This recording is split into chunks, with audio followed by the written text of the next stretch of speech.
A paz do Senhor Jesus aos amados irmãos. Hoje estamos assim no último domingo do ano, né? Estamos prestes a entrar numa outra parte do nosso século, né? Que é o ano 2025, onde vamos completar um quarto do século, já do século 21. Quem tem aí mais de 24 anos já teve a oportunidade de presenciar 2 séculos, né? O século 20 e o 21. Então, o que eu posso dizer, né? Se eu for fazer assim a conta, são 3/4 de um século, 75 anos. 3/4 de um século, aleluia, glória a Deus por isso, né? Eu tenho visto, assim, notícias de pessoas importantes do mundo aí, sabe, que morreram com menos idade do que eu. Aí eu fico pensando, Senhor, o que mais que o Senhor quer de mim? Eu acho que o Senhor está querendo me melhorar em muitas áreas da minha vida, é isso sim, porque quando eu estive, né, prestes a me encontrar com Ele, Ele me trouxe de volta. Aí eu ainda falei lá em casa, eu acho que Deus quer mudar muita coisa ainda na minha vida, né? Que estou precisando ainda de muito conserto para que eu possa entrar na presença de Deus, né? Bom, mas eu escolhi um texto para falar com os irmãos nesta noite, que foi lá no livro do profeta Isaías. Mas aí eu estava assistindo uma aula com um professor de literatura, e ele estava falando algumas coisas que de repente me fez mudar de ideia. O Espírito Santo tocou aqui, não, você não tem que falar lá em Isaías não, você tem que falar algo referente a isso que você está ouvindo aí. E eu estava ouvindo uma aula de literatura, onde o professor lá, o autor, ele é autor de um livro, uma pessoa muito importante, e o livro que ele estava, o assunto que ele estava tocando lá, com base num livro dele, se refere a uma passagem, né, de uma história mitológica, dos mitos gregos, né, onde um famoso grego da história mitológica chamado Ulisses, né, foi para uma guerra, a guerra de Troia, gregos contra troianos, né, e aí tem aquela história do cavalo de Troia, vocês já devem ter ouvido, né, que os gregos, depois de 10 anos de luta, Ulisses, muito astuto, pensou, bom, agora só tem um jeito, não dá para a gente ganhar desses caras aí, né, desses troianos, eles são muito fortes, vamos armar um esquema para ganhar essa guerra. E aí criaram, né, a ideia de um cavalo de madeira, um cavalo enorme, onde o centro desse cavalo, por dentro era oco, encheram de soldados troianos, e aí colocaram o cavalo na frente do muro lá de Troia e falaram assim com os troianos, nós vimos que não dá para ganhar essa guerra, então está aqui esse troféu para vocês, um cavalo de madeira. E os troianos entraram naquela, pegaram o cavalo, abriram o portão, botaram o cavalo lá para dentro do muro. E aí à noite, todo mundo dormindo, os soldados saíram, né, e matou todo mundo, ganharam a guerra. Isso por causa de uma mulher muito linda chamada Helena, né, Helena de Troia. Bom, a história muitos de vocês já devem conhecer. Se não conhece, é interessante, porque a gente tem que conhecer tudo e guardar o que é bom, né? E daquela história ali eu tirei o seguinte, porque o Ulisses, na volta, ele teve muitos problemas, né? Ele demorou mais 10 anos para chegar na terra dele, em Ítala, como é que é? Começa com I, não me lembro agora. Ele chegou na terra dele depois de 10 anos, porque ele teve que enfrentar uma série de obstáculos, né? De deuses mitológicos, querendo tomar conta da vida dele. E aí eu pensei assim, e ele não aceitou nenhum dos convites daqueles deuses e conseguiu chegar depois de 10 anos na terra dele. Aí eu pensei assim, está me lembrando uma palavra que todos nós temos que ter, chama-se fé. Uma palavra monossílaba, né? Uma sílaba só, fé. Precisamos de fé. Sem fé é impossível agradar a Deus. Mas não é só fé, né? Para a gente poder entrar na presença de Deus, temos que pegar aí a ideia de uma palavra que aí não é só monossílaba, ela é polissílaba, porque tem mais de 4 sílabas, que é uma palavra de 6 sílabas, que é arrependimento. Precisamos de arrependimento, porque sem arrependimento e fé e arrependimento, essa dualidade aí firme que se torna uma coisa só no nosso coração, nós não vamos entrar na presença de Deus. Fé e arrependimento. Por que arrependimento? Porque ainda somos pecadores, nós pecamos, sabe? O crente peca por acidente, porque nós não podemos, como servo do Senhor, ter a ideia e gostar de pecar. A gente, por acidente, podemos pecar. Quantas vezes você, de repente, não ficou zangado com um irmão, porque falou alguma coisa que você não gostou, feriu sua sensibilidade, e você aí, de repente, pensou em algo até mais grave, né? Mas aí você tem que cair em si, voltar e falar, Senhor, me perdoa, eu sou servo do Senhor, eu tenho que ter um coração conforme Jesus nos ensinou, um coração que ama, né? Amar a Deus sobre todas as coisas e o próximo como a ti mesmo. E esse próximo não precisa ser só seu amiguinho, não. O próximo é aquele que está do teu lado, que de repente faz coisa que você não vai gostar, né? E aí você tem que se arrepender de pensamentos que de repente não agradam a Deus. Então, essa palavra fé veio na minha mente assistindo aquela aula, né? Bom, mas eu queria dizer para vocês, antes de entrar aqui no texto, que está em Hebreus capítulo 11, eu queria dizer para vocês que eu, em 1997, eu concluí o curso de teologia.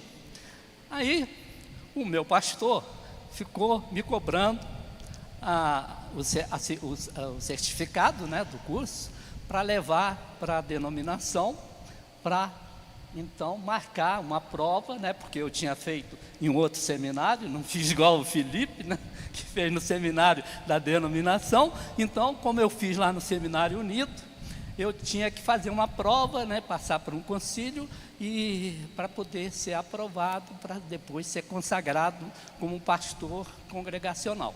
Bom, aí, o que eu fiz? Eu fiquei enrolando o meu chefe.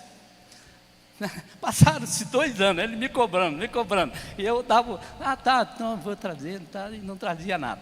Mas depois de 2 anos, ele puxou minha orelha, eu tive que entregar o certificado. E aí, 2 anos depois, em 1999, né, eu fui consagrado aqui como pastor congregacional, né? Bom, mas aí, sabe, meu chefe, eu sou pastor, sim, agora jubilado, né? Mas continuo, né, com essa nomenclatura de pastor. Todo mundo aí me chama de pastor, né? Então, mas aqui tem um texto aqui em Filipenses 4, que diz que Deus consagrou alguns para apóstolo, outro para evangelista, outro para pastor e outro para mestre. E aí eu fiquei pensando, eu sou pastor? Ou sou evangelista? Sou apóstolo? Não. Eu tenho uma vocação um pouco mais para mestre. Não que eu seja um mestre, né?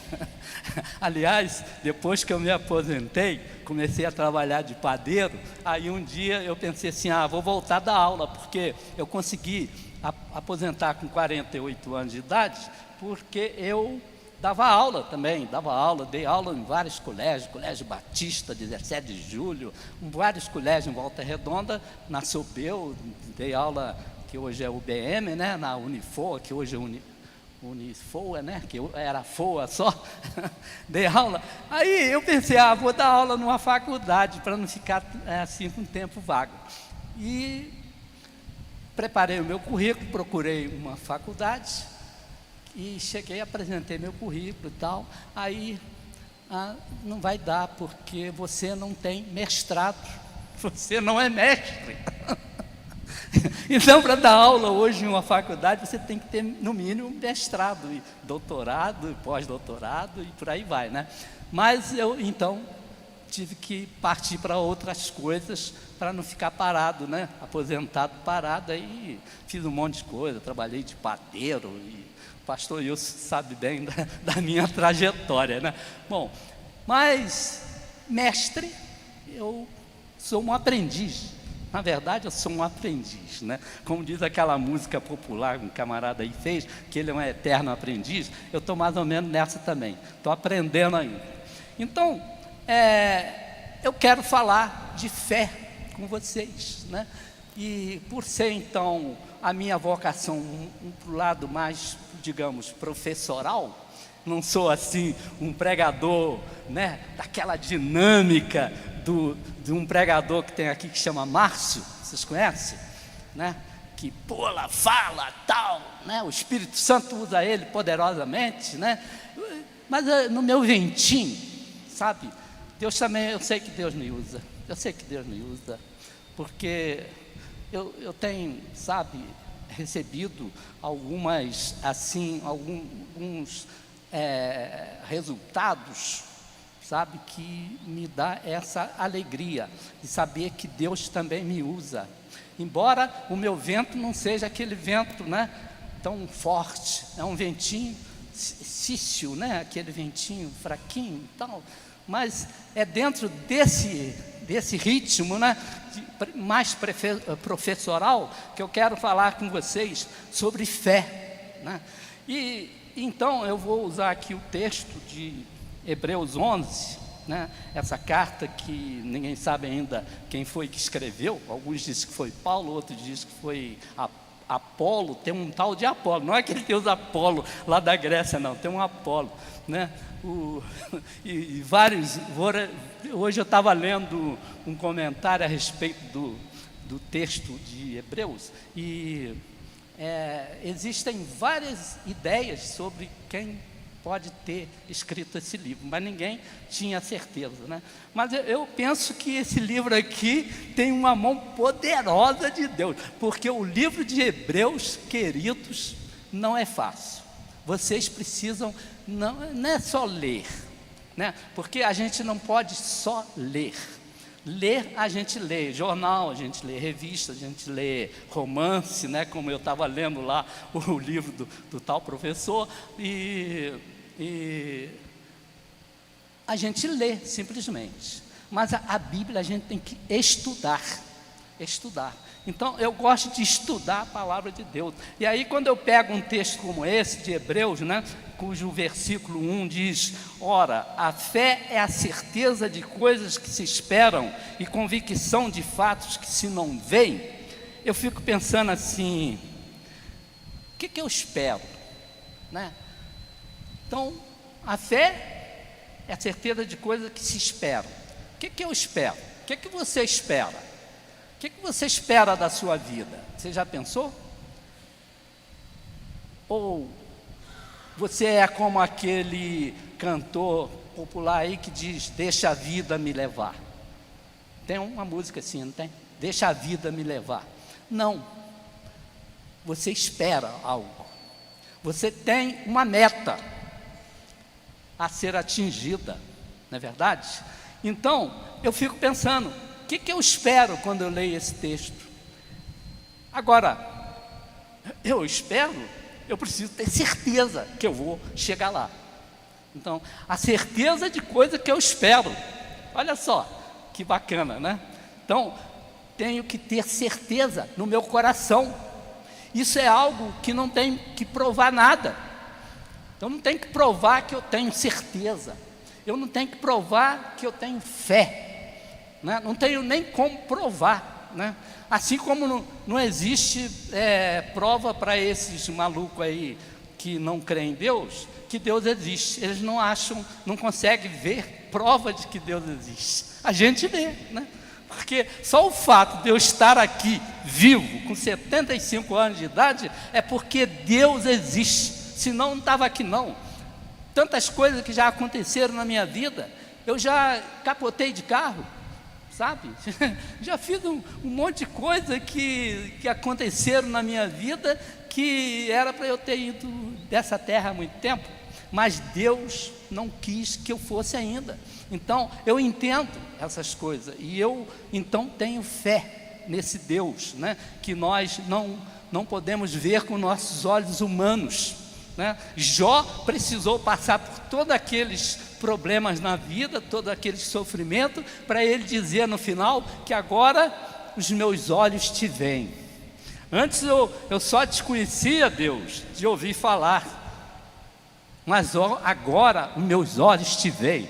Então agora os meus olhos veem Deus. E nós passamos por um momento aqui de louvor, né, ao nosso Deus, momento que você pôde penetrar, sabe, no Santo dos Santos. Eu estava vendo, sabe, os irmãos, né, bebendo daquele momento ali, né, e isso é maravilhoso, né? Jesus foi o último dos sacerdotes da linhagem de Levi, da linhagem levítica.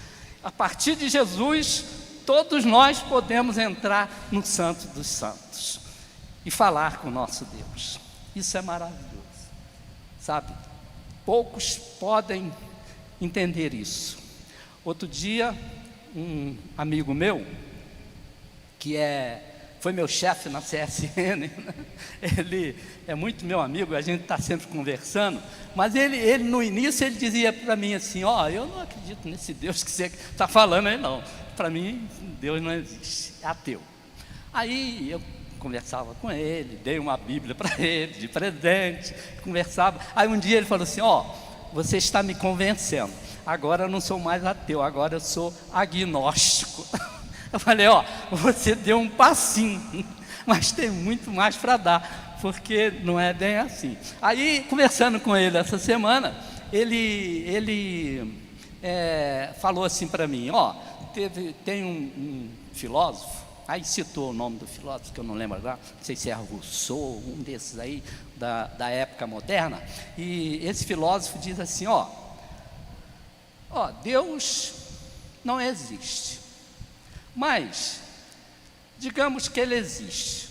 Então, melhor eu crer nesse Deus, e ele de repente pode realmente existir, do que não crer nesse Deus e ele existir, que aí eu vou me ferrar, disse ele. Aí eu falei assim para ele: mas não é por aí, meu amigo, não é por aí, é diferente. Esse filósofo, ele é um cara que ele está procurando levar vantagem. Com Deus não tem esse negócio de levar vantagem não, meu amigo. A fé vem pelo ouvir e ouvir a palavra de Deus, e a fé é algo que vem de Deus para você, e você, na medida que você vai se consagrando e buscando, ela vai aumentando na sua vida, né? Então eu pude dizer isso para ele, e ele ficou assim. Eu falei: aí falei um monte de coisa, e falei: se você quiser me ouvir mais sobre isso, me fala, que eu tenho muito mais para te falar sobre esse Deus maravilhoso, que eu creio nele, de quem eu espero, e de quem eu tenho convicção de fatos que eu não posso ver com meus olhos carnais, né? Mas eu sei que existe, e quando eu estou numa busca mais profunda, eu consigo ver coisas que normalmente pelos meus olhos humanos eu não vejo. Eu estava uma vez, não sei se dormindo, eu tive dúvida se eu estava verdadeiramente dormindo ou se eu estava, sabe, passando por uma visão de Deus na minha vida. Eu me vi num lugar todo de branco. Eu não conseguia me ver, né? Mas eu sabia que eu estava vestido de branco ali, andando no lugar, e tinha um monte de gente de branco andando. Num lugar maravilhoso, cheio de flores, um jardim. Aí, eu, no outro dia, falei com a minha esposa ali, aquela de cabecinha branca ali, e com a minha cunhada Genaida, o seguinte: eu acho que eu vou morrer, porque eu tive uma visão assim, assim, assado. Aí, tá, passou uma semana ou duas, umas 2 semanas, quem morreu não fui eu, foi o meu pai. E aí eu entendi que aquela visão, ela tinha algo por dentro, que era algo que estava trabalhando no meu coração, para aceitar a morte do meu pai, que eu tanto amava, né? E que perder o pai para mim, naturalmente, seria muito sofrível. Mas eu tive algo vindo daquela visão do Espírito Santo, que eu não tinha compreendido, que era uma ação de Deus na minha vida, para que eu pudesse aceitar aquela morte, saber que o meu pai está lá no paraíso do Senhor, né? Eu certa vez eu entendi o seguinte, que quando a gente morre, o corpo vai, né, para a terra, mas a alma não morre, a alma não morre. Então, para onde vai essa alma? Vai para o céu? Dos céus? Ainda não. Então, tem uma antessala do céu dos céus, que é o paraíso de Deus, aonde eu visitei. E o paraíso, ele existe. Jesus, quando estava lá na cruz, com aqueles dois, né, que eram bandidos, né, um de um lado, outro do outro, né, e um deles reconheceu Jesus como alguém que nada devia para estar ali, né? Aí Jesus falou com ele: hoje mesmo estarás comigo no paraíso. Então o paraíso existe. E nós, quando morremos, né, eu entendo assim, não sei se eu estou certo, mas eu acho que eu vou para o paraíso, a minha alma vai para o paraíso. Mas na volta de Jesus, os que morreram, né, vão receber um corpo, vão ressuscitar, né, a palavra de Deus ensina isso, e eu venho lá com a minha alma lá do paraíso para receber um novo corpo, né? E a palavra ainda diz que é numa pedrinha branca, com um novo nome, né? Muito interessante. Bom, então, essas coisas, né, é para quem tem fé, E a fé vem pelo ouvir a palavra de Deus, e nós temos que estar sempre buscando, né, aumentar a fé no nosso coração, né? Temos que buscar isso, porque a fé, segundo o próprio Jesus, remove montanha. Fé remove montanha. Fé faz acontecer coisas que a gente, pelos nossos entendimentos humanos, a gente não ia acreditar, né? Faz com que um morto de 3 dias, já cheirando mal, Lázaro, voltasse à vida, né? Pela fé. Então, pela fé, muitas coisas existem, certo? Eu tive experiência de ser curado também. Eu tenho experiência. Outro dia o meu neto falou comigo assim: conversar com o senhor é muito legal, porque o senhor fica contando essas coisas antigas que se passou com o senhor, e é muito engraçado, muito interessante. E eu de vez em quando conto umas histórias do passado, né, lá na mesa, conversando. Bom, mas aí eu estava ainda no seminário, e lá na varanda de casa, a gente tinha começado um trabalho, né, de evangelismo, tinha várias pessoas, chegou a 100 pessoas lá na nossa varandinha. Eu tive que comprar uma lona, estiquei lá umas madeiras e lona para poder as pessoas ficarem abrigadas caso viesse uma chuva, alguma coisa assim, né? E aí eu estava ainda no seminário e estava pregando naquele dia. O Heleno, Helênio, que é um conhecido nosso, pastor Helênio. Ele estava pregando, e aí eu estava passando, que eu ia para a aula, seminário, passando por fora assim. Aí eu ouvi ele falar assim, ó, tem uma pessoa aqui, que Deus está me mostrando, que está com uma dor muito forte no estômago. E eu vinha sentindo essa dor, era uma dor assim, sabe, eu estava já para buscar um médico, porque era uma dor, quando dava aquela dor, eu tinha que me encurvar, sabe, uma dor terrível. Aí quando eu estou passando, eu ouvi ele falar aquilo, eu falei, é comigo. Fui lá e falei, sou eu. Me ajoelhei, ele orou, eu nunca mais tive aquela dor. Então, eu fui curado ali. Então, são experiências, né, que faz com que a nossa fé, ela vai aumentando. Então, na medida que a gente busca, a fé vai tomando conta do nosso ser, né, e a gente vai crescendo em poder, em graça, né, na presença de Deus, e coisas que de repente não conseguia fazer antes, eu posso fazer hoje, né? Posso até passar por momentos, né?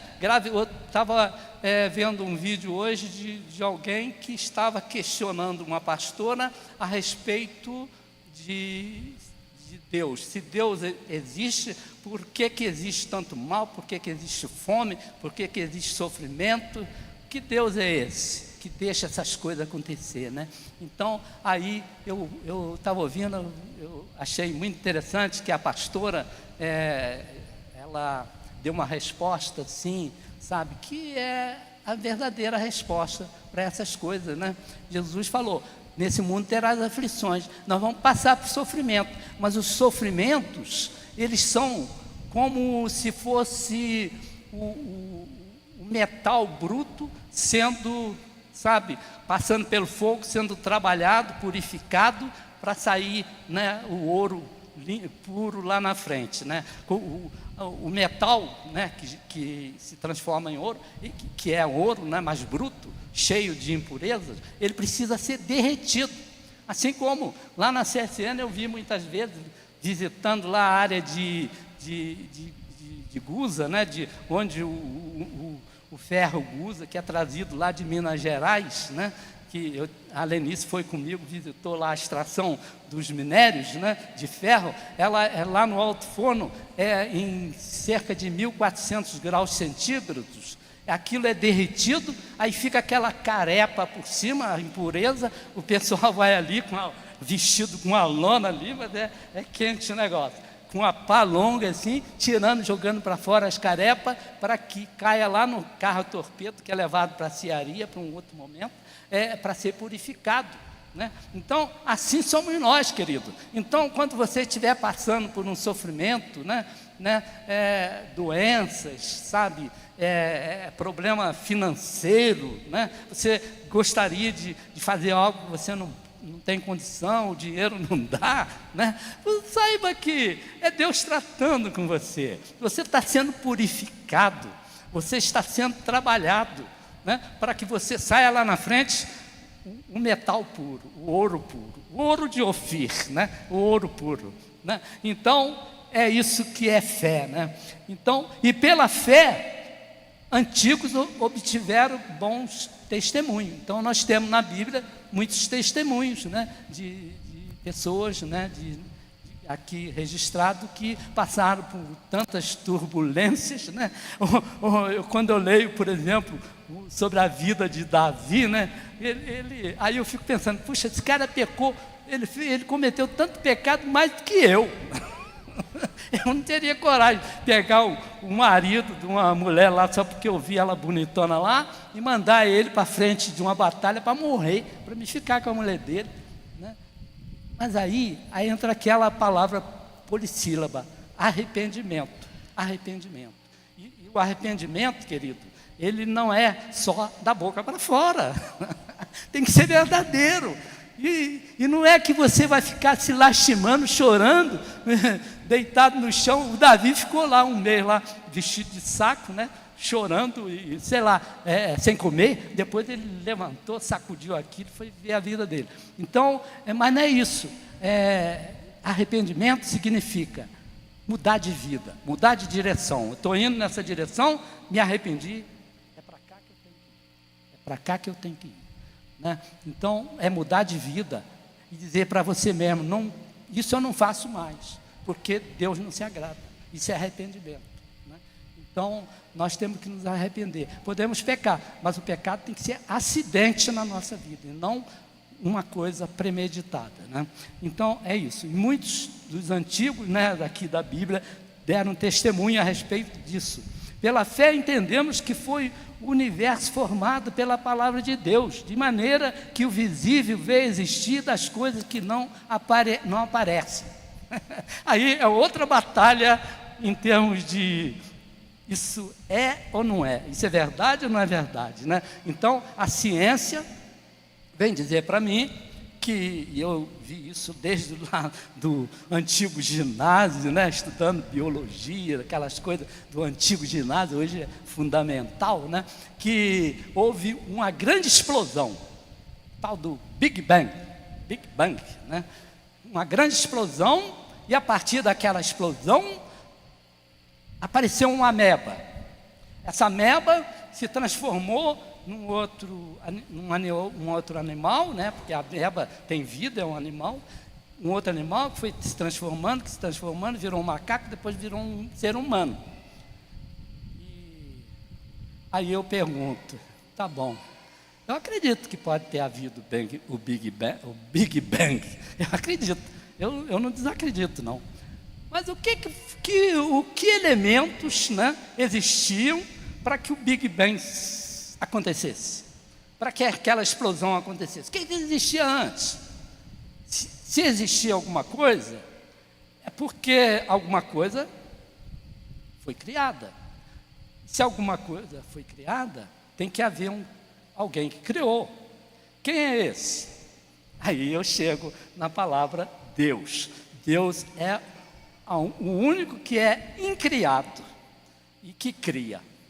Ele que criou todas as coisas, criou o universo, criou todas as coisas, criou, né, os planetas, os astros, todo o universo, e criou, então, o ser humano, né? Criou o ser humano. Eu acredito numa evolução dentro da mesma espécie. Agora, que uma ameba virou um ser humano, não acredito, não. Eu acredito na mesma espécie. Eu acredito que nós, seres humanos, lá na época dos dinossauros, né?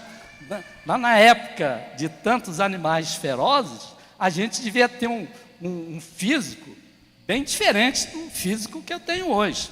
Senão, com esse físico aqui, não ia conseguir sobreviver naquele momento lá do início, né? Mas já era um ser humano que foi criado por Deus.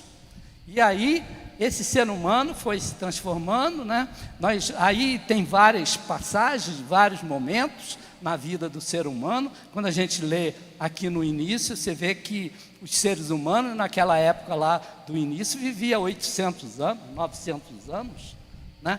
Aí até que o nosso físico foi modificando, né? Todas as coisas foram modificando, e nós chegamos a ter uma vida média de 60 anos, agora depois deu uma melhorada, hoje está em torno de 70 e alguma coisa, eu já estou na faixa, graças a Deus. Então, aí, eu entendo que houve uma mudança dentro dessa espécie, ser humano, assim como houve mudanças em vários animais, que hoje são diferentes de como era antigamente, né? Então, essas coisas que... E quando a gente vai, então, para as teorias que falam sobre essas coisas, né? Existem duas teorias, né? A teoria da evolução, do Charles Darwin, né? E a teoria da criação de Deus, né? Quando se fala teoria, significa que não tem ainda uma prova cabal, absoluta, palpável pelo ser humano para dizer isso é verdade, é assim mesmo. Não, são duas teorias. Agora, a teoria da criação, eu entro nela pela fé, né, pela fé. E a fé é importante para isso, né, para que a gente possa conhecer esse Deus, né, que eu sei e tenho certeza que quando eu partir daqui eu tenho alguém me esperando, tenho um lugar me esperando junto a esse Deus, né. Então, é muito melhor para nós que cremos, né, porque a gente tem essa paz. A gente, quando eu vejo algumas pessoas falando sobre morte, outro dia eu estava lendo um livro que fala que você deve viver a sua morte. É importante viver a morte. Aí eu falei, e é verdade mesmo, é importante viver a morte, né? Saber para onde a gente vai ir em paz, né? Quando meu avô, Antonino, né? A gente chamava de Tonino, presbítero, lá em Praça 3, morreu, faltando umas 2 semanas para ele inteirar 100 anos, eu estava sentado do lado da cama que ele estava. E aí ele estava respirando, ele estava em coma já, né? Aí ele estava respirando, daqui a pouco ele deu um último suspiro e puf, foi. Então foi uma morte de paz.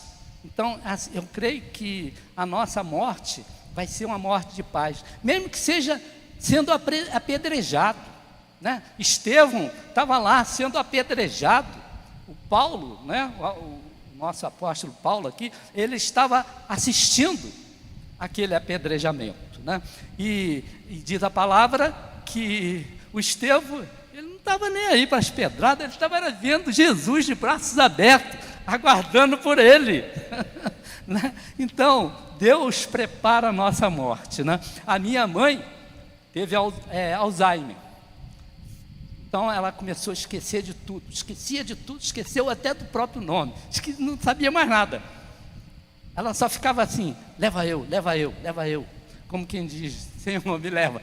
Aí, a Genaida, minha cunhada, estava com ela no hospital, e de repente, lá no hospital, ela começou a cantar um hino, sabe? Lembrou da letra do hino, começou a cantar. Aí eu fiquei pensando, ela viveu a morte dela. Ela viveu a morte. Isso é muito importante. Nós temos que viver a nossa morte e ter paz no coração, para saber que a gente vai, mas que nós não acabamos. Vamos existir lá na eternidade. Como? Eu não sei. A hora que souber eu falo para você. Não sei, né? Mas todos nós vamos saber, e isso é verdade, né?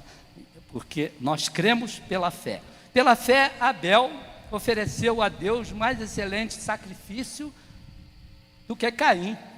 Aí entra na história dos personagens aqui, e quando a gente vai lendo então as histórias dos personagens, a gente vai também podendo pensar o que significa, por que Abel, né, e Caim, os dois filhos de Adão, né, que nasceram depois que eles tinham saído já do tal paraíso, né? E de repente teria que ser levado um oferecimento a Deus, né? E Abel, ele levou do que ele produzia. Ele levou ovelhas, ele era pastor de ovelhas, né? Coincidência, pastor de ovelha. Abel era pastor de ovelha, viu? Pastor de ovelha. Caim, ele era do agronegócio, ele era agricultor, e ele levou dos frutos da terra. Aí, Deus não aceitou a oferta de Caim. Aí fiquei pensando, será por quê, né? Por quê? E a oferta de Abel teve mais valor. Fiquei pensando, bom, pode ser porque Deus conhece o nosso coração, ele sabe que Caim, ele ofereceu aquilo mais por uma questão até de ser alguma coisa que vinha de trás para frente, né? Por uma coisa assim de tradição. Mas Abel não, ele estava oferecendo algo que era precioso para Deus. Aí fiquei pensando, será porque que o fruto da terra é menos precioso para Deus do que a carne de uma ovelha. Aí quando a gente vai no açougue, aí eu vou comprar 1 quilo vou falar uma carne mais baratinha hoje, né? De músculo. Eu gosto de músculo cozido em pedacinho. Carne de músculo, 1 quilo, custa em torno de R$30 hoje, né? Aumentou muito, R$30. Agora, vou comprar 1 quilo de batata. Quanto custa 1 quilo de batata? R$4, R$5, R$6, R$8. Chegou a 10 um tempo atrás aí. R$10. Olha só a diferença. Até aí. Quer dizer, o produto oferecido para o Abel tinha muito mais valor para Deus. Mas não é só em questão monetária, né? Era do coração. Deus via o nosso coração. Deus conhece o nosso coração. Ele é onisciente, né? Ele nos conhece antes da gente nascer. Antes de ser gerado no ventre materno, ele já sabia que eu ia chegar nos meus 75 e alguns dias a mais, ou ano a mais, não sei, é com ele que sabe, né? Então, Deus conhece a nossa vida, Ele nos conhece. Então, Ele conhecia o coração dos 2 irmãos ali, né? Tanto é que logo na frente, o que aconteceu? Caim, um coração invejoso, ciumento, né? Chamou Abel e o matou, né? A história é por aí. Então, a gente vê que Deus, Ele conhece o nosso coração, né? Então, queridos, se a gente for continuar lendo, né? Vai ter várias experiências de fé com Abraão, né? Com Moisés, né? E com outros aqui que pela fé, né, conseguiram vitórias na vida, né? Aí quando a gente lê, a gente tem que examinar por quê. O porquê é importante. Por que ele conseguiu? Por que ele teve vitória, né? Para aplicar na nossa própria vida, né? A palavra de Deus, do Gênesis ao Apocalipse, tem prática para a gente aplicar na vida, né? Essa palavra aqui, ela é viva, eficaz, e ela é de multiforme sabedoria, ela nos transforma, ela que nos faz ter fé, ela que muda, sabe, situações de derrota em situações de vitória, né? Por isso que nós falamos como a vitória é nossa pelo sangue de Jesus, e é uma verdade, a vitória é nossa pelo sangue de Jesus. Jesus morreu a nossa morte, né? Morreu a nossa morte, e a nossa morte seria uma morte eterna, né? Mas Jesus morreu e ressuscitou no 3º dia, para que eu também possa ressuscitar naquele dia, como está lá em Tessalonicenses, né? No primeiro livro de Tessalonicenses, capítulo 4, quando diz que os mortos vão ressuscitar primeiro, em seguidinha, né? No piscar de olhos, nós vamos ser transformados, vamos ser elevados até a presença de Deus, para viver eternamente com o Senhor, né? Então, queridos, essa é a palavra que Deus colocou no meu coração, né? A partir daquela aula, de que a gente precisa alimentar a nossa fé, né? Você entrou no caminho da fé, você está começando a dar os primeiros passos, eu estou nos primeiros passos, mas tem muito mais passos para dar em relação à minha fé, né? E que Deus possa nos abençoar e nos direcionar, né? Nesse caminho tão importante que nos leva à presença dEle, né? E nós já estamos na presença dEle. Para dizer a verdade, nós já estamos. Jesus falou assim, Jesus era tremendo, né? Ele tinha cada uma. Por isso que eu acho que o maior psicólogo foi Jesus mesmo. Ele dizia assim, olha, vê se não é uma tirada de psicologia. O reino de Deus virá, mas já chegou. É incrível, né? Já chegou. Então, se o reino de Deus já chegou, querido, nós já demos o primeiro passo. Se você crê, você tem fé e nesse Deus maravilhoso, né, que transforma a derrota em vitória, você já deu o primeiro passo. Mas tem muito mais para a gente dar. né? Que Deus nos abençoe. Amém.